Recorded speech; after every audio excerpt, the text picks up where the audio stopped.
API Gateway. Explained. What is an API Gateway? An API Gateway is a single entry point for all client requests to backend services. Instead of calling multiple services directly, clients go through the gateway.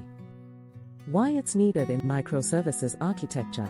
Many services exist, each has its own API. Managing them directly becomes complex.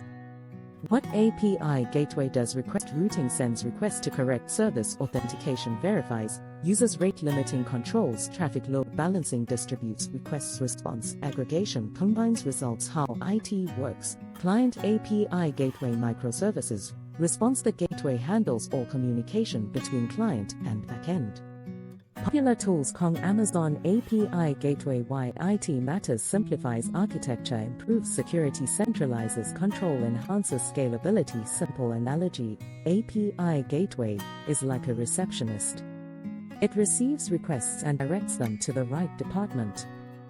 The result: cleaner systems, better performance, easier management of complex applications. Rocket